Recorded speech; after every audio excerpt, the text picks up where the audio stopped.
Hi hello ನಮಸ್ಕಾರ. Welcome back to Chaitra Gowda Nagamangala Kannada vlogs.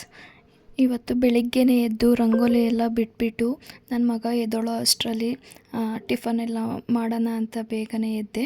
ಬೆಳಿಗ್ಗೆ ಎದ್ದ ತಕ್ಷಣ ಕಾಫಿ ಕುಡಿಲಿಲ್ಲ ಅಂದರೆ ಸಮಾಧಾನನೇ ಆಗಲ್ಲ. ಅದಕ್ಕೋಸ್ಕರ ಕಾಫಿ ಎಲ್ಲ ಕಾಯಿಸ್ಕೊಂಡು ಕುಡಿದ್ಬಿಟ್ಟು ಬೆಳಿಗ್ಗಿನ ಟಿಫನ್ ಚಿತ್ರಾನ್ನ ಮಾಡೋಣ ಅಂತ ಅಂದ್ಬಿಟ್ಟು ಎಲ್ಲ ರೆಡಿ ಮಾಡಿಕೊಂಡು ಚಿತ್ರಾನ್ನ ಮಾಡ್ತಾಯಿದ್ದೀನಿ. ಚಿತ್ರಾನ್ನ ಎಲ್ಲ ಮಾಡಿಬಿಟ್ಟು ಅವನಿದ್ರೆ ಏನು ಕೆಲಸನೂ ಆಗಲ್ಲ, ಏನಾದರೂ ಒಂದು ಎಳಿತಾನೇ ಇರ್ತಾನೆ. ಅದಕ್ಕೋಸ್ಕರ ಅವ್ನ ಲಂಚ್ ಬಾಕ್ಸ್ ಎಲ್ಲ ಪ್ಯಾಕ್ ಮಾಡಿಬಿಟ್ಟು ರೆಡಿ ಮಾಡಿ ಇಟ್ಟಿರ್ತೀನಿ. ಆಲ್ರೆಡಿ ಅವನಿಗೆ ಸ್ನಾನ ಮಾಡಿಸಿ ಬಟ್ಟೆ ಎಲ್ಲ ಇಕ್ಕಿ ರೆಡಿ ಮಾಡಿ ಅವನೇ ತಿಂತೀನಿ ಕೊಡು ಅಂತ ಇದ್ದ. ಇವನಂತೂ ಸಂಕ್ರಾಂತಿ ಮುಗಿದ್ರೂ ಆ ಕಬ್ಬಂತೂ ಬಿಟ್ಟಿಲ್ಲ, ಕಟ್ ಮಾಡಿಕೊಡು ಅಂತ ಇದ್ದ. ಆಲ್ರೆಡಿ ಸ್ಕೂಲಿಗೆ ಬೇರೆ ಟೈಮ್ ಆಗಿಬಿಟ್ಟಿತ್ತಲ್ಲ, ಬಂದಾದ್ಮೇಲೆ ಕಟ್ ಮಾಡಿಕೊಡ್ತೀನಿ ಬಿಡು ಅಂತ ಅಂದ್ರೂ ಕೇಳ್ತಿರ್ಲಿಲ್ಲ. ಅವ್ನು ಚಾಕು ತೊಗೊಬಂದಿದ್ದ, ಅದು ಸೈಡಲ್ಲಿ ಎತ್ತಿಟ್ಟಿದ್ದೆ. ಅದನ್ನು ನೋಡಿಬಿಟ್ಟು ಚಾಕಲ್ಲಿ ಕುಯ್ದುಬಿಡ್ತೀನಿ ನಿನ್ನನ್ನು ಕಟ್ ಮಾಡಿಕೊಡ್ಲಿಲ್ಲ ಅಂದರೆ ಅಂತ ನನಗೆ ರೇಗಿಸ್ತಾ ಇದ್ದಾನೆ ನೋಡಿ. ನಾನು ಅದಕ್ಕೆ ಬೇಗ ತಿಂದ್ಬಿಟ್ಟು ನಡಿ ಎದ್ದು ಸ್ಕೂಲಿಂದ ಬಂದಾದಮೇಲೆ ಕಟ್ ಮಾಡುವಂತೆ ನನ್ನನ್ನು ಅಂತ ಇದ್ದೀನಿ. ಆದ್ರೂ ನೀನು ಹಿಂಗೆ ಆಡ್ತಾಯಿರೋ, ಜಾಸ್ತಿ ಗಾಂಚಲಿ ಮಾಡಬೇಡ ಅಂತ ನನಗೆ ಹಿಂತಿರಿಕೊಂಡು ಮಾತಾಡ್ತಾನೆ ಗೊತ್ತಾ ಫ್ರೆಂಡ್ಸ್. ನೋಡಿ ಅಷ್ಟರಲ್ಲಿ ಟೈಮ್ ಆಗಿಬಿಡ್ತು. ಬೇಗನೆ ಶೂ ಹಾಕ್ಕೊಂಡು ಬಸ್ ಬಂದುಬಿಡುತ್ತೆ ಅಂತ ಅಂದ್ಕೊಂಡು ಬೇಗ ಕರ್ಕೊಂಡು ಹೋಗ್ತಾಯಿದ್ದೀನಿ. ಅವನು ಫಾಸ್ಟಾಗಿ ಇಳಿತಾ ಇದ್ದಾನೆ. ಅಷ್ಟರಲ್ಲಿ ಬಸ್ ಬಂತು. ಅವನ್ನ ಬಸ್ಸಿಗೆ ಹತ್ತಿಸಿ ಮತ್ತೆ ಬಂದು ನಾನು ಟಿಫನ್ ಹಾಕ್ಕೊಂಡು ತಿಂತಾಯಿದ್ದೀನಿ. ಅವನು 8 ಗಂಟೆಗೆ ಹೋಗಿ 11:30 ಅಷ್ಟರಲ್ಲೇ ಬರೋಷ್ಟರಲ್ಲೇ ನನ್ನ ಕೆಲಸನೇ ಆಗೋಗುತ್ತೆ. ಕೆಲಸ ಮುಗಿಯೋಷ್ಟರಲ್ಲಿ ಅವನು ಬಂದಿದ್ದ. ಡ್ಯಾನ್ಸ್ ಕ್ಲಾಸ್ ಏನೋ ಮಾಡ್ತಿದ್ರಂತೆ. ಅವನಿಗೆ next month 10th annual day ಇದೆ. ಡ್ಯಾನ್ಸ್ ಪ್ರಾಕ್ಟೀಸ್ ಮಾಡ್ತಾಯಿದ್ರು. ಅದಕ್ಕೆ ಟಿಫನ್ ಬಾಕ್ಸ್ ಏನೂ ಕೊಡಲಿಲ್ಲ ಅಂದ್ಕೊಂಡು ಮನೇಲೇ ಬಂದು ತಿಂತಾಯಿದ್ದಾನೆ. ಅವನಿಗಂತೂ ಏನು ಕೇಳಿದ್ರೂ ಹೇಳಲ್ಲ. ಏನು ಮಾಡಿದ್ರು, ಯಾವ ಡ್ಯಾನ್ಸ್ ಆಡಿಸಿದ್ರು ಅಂತ ಅಂದರೆ ನನಗೇನು ಗೊತ್ತು, ನನಗೇನು ಅವ್ರೇನು ಹೇಳ್ತಾರ, ನೀನೇ ಬಂದು ಕೇಳು ಅಂತ ಏನು ಹಿಂತಿರಿಕಂಡೆ ಮಾತಾಡ್ತಾನೆ ಅವನಂತೂ. ನಮಗಂತೂ ಅವ್ನ ಮಾತು ಕೇಳೋದೇ ಒಂಥರ ಖುಷಿ. ಅವ್ನು ತಿಂದ್ಬಿಟ್ಟು ಸ್ವಲ್ಪ ಊಟ ಎಲ್ಲ ಮಾಡಿಸ್ಬಿಟ್ಟು ಅವನ್ನ ಮಲಗಿಸ್ದೆ. ಅಷ್ಟರಲ್ಲಿ ಉಪ್ಪು ಸಾಂಬಾರು ಮಾಡೋಣ ಅಂತ ಅಂದ್ಬಿಟ್ಟು ಸಬ್ಬಕ್ಕಿ ಸೊಪ್ಪು ತೊಗೊಬಂದಿದ್ದೆ ಪಲ್ಯಕ್ಕೆ ಅಂತ ಅಂದ್ಬಿಟ್ಟು ಅದನ್ನೆಲ್ಲ ಬಿಡಿಸ್ತಾ ಇದ್ದೀನಿ. ಅವನೇನಾದ್ರು ಇದ್ರ ಸೊಪ್ಪು ಬಿಡ್ಸೋಕ್ಕೆ ಬಿಡಲ್ಲ, ಏನೂ ಇಲ್ಲ. ನಾನು ಸಾಂಬಾರು ಮಾಡ್ತೀನಿ ಅಂತ ಅಂದ್ಕೊಂಡು ಅವನೇ ಸ್ವಲ್ಪ ತಗೊಂಡು ಹೊಂಟೋಗ್ಬಿಡ್ತಾನೆ. ಅಷ್ಟರಲ್ಲಿ ಬೇಗ ಬಿಡಿಸ್ಕೊಂಡು ಸಾಂಬಾರು ಮತ್ತು ಪಲ್ಯ ಮಾಡಿ ಇಟ್ಬಿಟ್ರೆ ಸಂಜೆಗೆ ಮುದ್ದೆ ಮಾಡ್ಕೊಳಕ್ಕೆ ಸರಿಯಾಗುತ್ತೆ ಅಂದ್ಬಿಟ್ಟು ಎಲ್ಲ ಬಿಡಿಸ್ಕೊತಾ ಇದ್ದೀನಿ.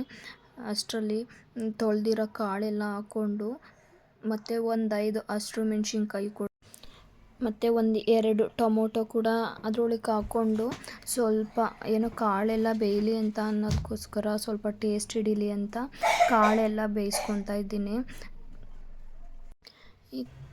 ಮತ್ತು ಉಪ್ಪು ಸಾಂಬಾರಿಗೆ ಅಂದ್ಬಿಟ್ಟು ಕಾಯಿ, ಮೆಣಸು, ಜೀರಿಗೆ, ಬೆಳ್ಳುಳ್ಳಿ ಮತ್ತು ಒಂದು ಸ್ವಲ್ಪ ಹುಣಸೆಹಣ್ಣು ಕೂಡ ಹಾಕ್ಕೊಂಡು ಈ ಥರ ರುಬ್ಬಕ್ಕೆ ಹಾಕ್ಕೊಳ್ಳಿ. ಮತ್ತು ಒಂದು ಸ್ವಲ್ಪ ಏನು ಹಸಿರು ಮೆಣಸಿನ್ಕಾಯಿ, ಟೊಮೊಟೊ, ಕೊತ್ತಂಬರಿ ಸೊಪ್ಪು ಕೂಡ ಅದರೊಳಗೆ ಹಾಕ್ಕೊಂಡು ರುಬ್ಕೊಳ್ಳಿ ಈ ಥರ.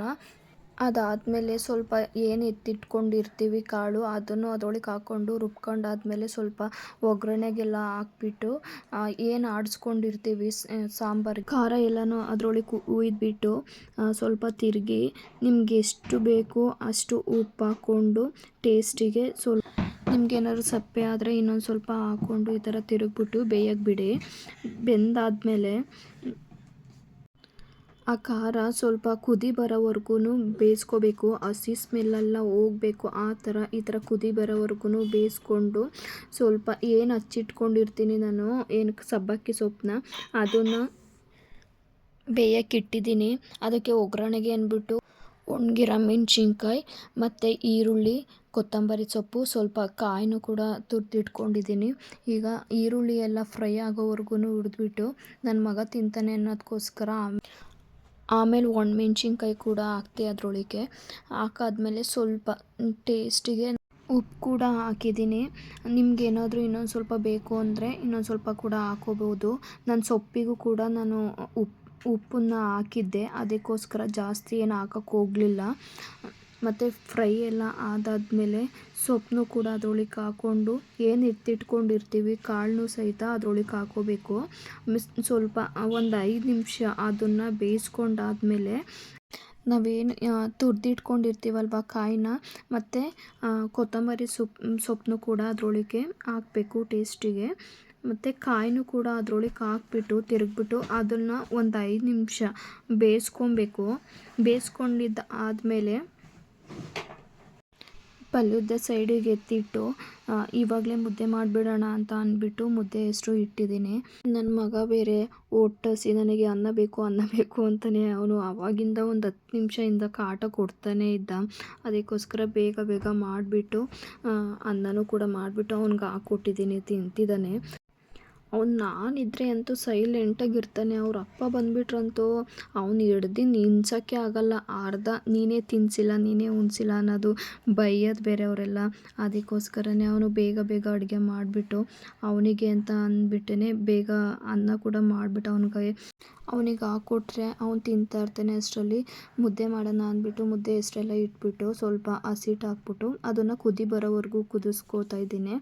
ಆಮೇಲೆ ಸ್ವಲ್ಪ ಕುದಿ ಬರೋವರೆಗೂ ಕುದಿಸ್ಕೊಂಡು ಸ್ವಲ್ಪ ಹಸಿಟ್ಟೆಲ್ಲ ಹಾಕ್ಬಿಟ್ಟು ಗಂಟಿಲ್ಲದೆ ಹೋಗಿರೋ ಥರ ಅದನ್ನು ತಿರುಗಿಸ್ಬೇಕು. ತಿರುಗಿಸಾದ್ಮೇಲೆ ಸ್ವಲ್ಪ ತೆಳ್ಳಗೇನಾದರೂ ಆದರೆ ಸ್ವಲ್ಪ ಹಸಿಟ್ಟು ಕೂಡ ಹಾಕ್ಕೊಂಡು ಮತ್ತೆ ಗಂಟಿಲ್ಲದೆ ಹೋಗಿರೋ ಥರ ತಿರುಗಿಸಾದ್ಮೇಲೆ ಸ್ವಲ್ಪ ಒಂದು 10 ನಿಮಿಷ ಬೇಯೋಕ್ಕಿಡಿ. ಅದು ಏನಾದ್ರೂ ಅದೇ ಥರ ಏನಾದರೂ ಕಟ್ಬಿಟ್ರೆ ತಿನ್ನೋಕ್ಕಾಗಲ್ಲ. ಅದನ್ನು ಒಂಥರ ಕೈಗೆಲ್ಲ ಅಂಟ್ಕೊತಾ ಇರುತ್ತೆ. ಅದಕ್ಕೋಸ್ಕರ ಒಂದು 5 ನಿಮಿಷ ಬೇಯೋಕ್ಕಿಟ್ಬಿಟ್ಟು ಬೆಂದಾದ್ಮೇಲೂ ಕೂಡ ಅದನ್ನು ಸ್ವಲ್ಪ ತಿರುಗಿಸ್ಕೊಂಡು ಮುದ್ದೆ ಕಟ್ಕೊಳ್ಳಿ. ಅದೇ ಮುದ್ದೆ ರೆಡಿಯಾಗುತ್ತೆ. ನಾನು 2 ಮುದ್ದೆ ಆಗೋ ಥರ ನಾನು ಮಾಡ್ಕೊಂಡಿದ್ದೆ. ನನ್ನ ಮಗ ಏನೂ ತಿನ್ನಲ್ಲ, ನಾನು ನಮ್ಮ ಹಸ್ಬೆಂಡ್ ಅಷ್ಟೇ ತಿನ್ನೋದು. ಅದಕ್ಕೋಸ್ಕರ 2 ಮುದ್ದೆ ಆಗಂಗೆ ನಾನು ತಿರುಗಿಸ್ಕೊಂಡಿದ್ದೀನಿ. ನಮಗೆ ಆಗಂಗೆ ಮಾಡ್ಕೊಂಡಾದಮೇಲೆ ಮುದ್ದೆ ರೆಡಿಯಾಗಿದೆ.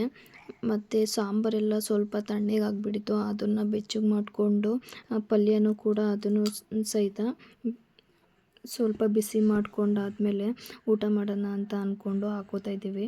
ಇವತ್ತಿನ ವ್ಲಾಗ್ಸ್ ಈ ಥರ ಇತ್ತು. ನಿಮಗೆ ಏನಾದರೂ ಇಷ್ಟ ಆಗಿದ್ದರೆ ಪ್ಲೀಸ್ ಸಬ್ಸ್ಕ್ರೈಬ್ ಮಾಡ್ಕೊಳ್ಳಿ. ಹಾಗೆ ಬೆಲ್ಲೈಕನ್ನ ಕ್ಲಿಕ್ ಮಾಡಿ ಹೀಗೆ ಸಪೋರ್ಟ್ ಮಾಡ್ತಾಯಿರಿ.